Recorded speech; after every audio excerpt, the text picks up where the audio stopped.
Assimi Goïta ont foutu le bins dans le dispositif maléfique conçu par l'Élysée.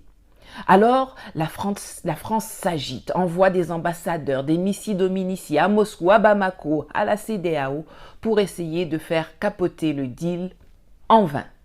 On active les réseaux médias habituels chargés d'indexer le recours aux mercenaires.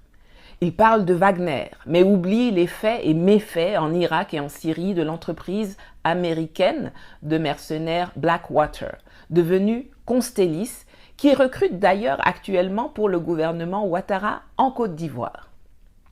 Ils oublient opportunément que la France est l'une des plus grandes usines de production de mercenaires, avec ses Bob Denard et autres Paul Baril, et qu'elle est également le plus grand recruteur de mercenaires de la planète, avec sa légion étrangère. Mais le Mali reste imperturbable et affirme, je cite, qu'il ne permettra à aucun État de faire des choix à sa place et encore moins de décider quel partenaire il doit solliciter ou pas. Fin de citation.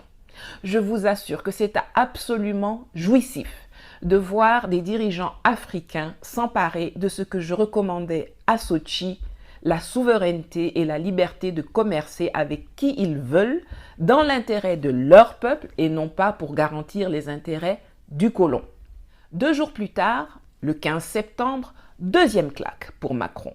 L'Australie officialise l'annulation d'une commande se chiffrant à 56 milliards d'euros datant de 2016 concernant la fourniture par la France de 12 sous-marins pour plutôt signer un deal avec les États-Unis qui lui fourniront des sous-marins à propulsion nucléaire que la France ne sait pas fabriquer.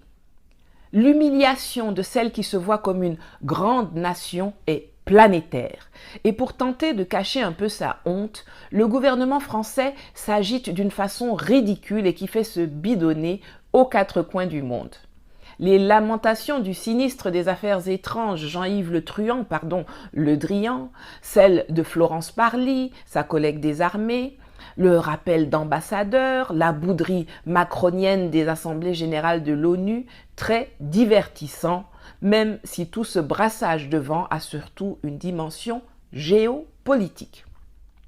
Certes, la France a perdu un contrat et à quelques mois de l'élection présidentielle, ça la fout mal pour Macron, ces centaines d'emplois qui sautent.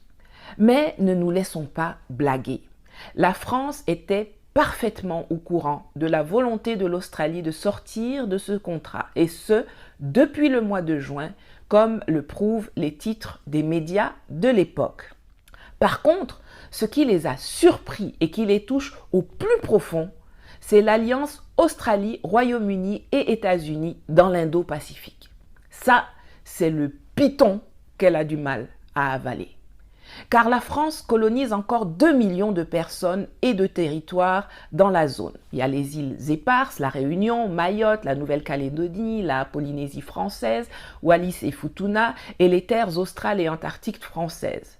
Et grâce à cette colonisation, elle prétendait vouloir jouer un rôle majeur dans la région. C'est d'ailleurs depuis l'Australie qu'un grandiloquent Emmanuel Macron avait présenté sa stratégie géopolitique pour l'Indo-Pacifique en mai 2018. Et c'est pourquoi l'alliance occidentale, conclue par les 3 nations anglophones et qui exclut la France, qui n'a même pas été consultée et dont les services de renseignement n'ont rien vu venir, est une immense humiliation. La France se dit victime de sa coopération avec les USA. Je cite, « Ce que les Américains appellent coopération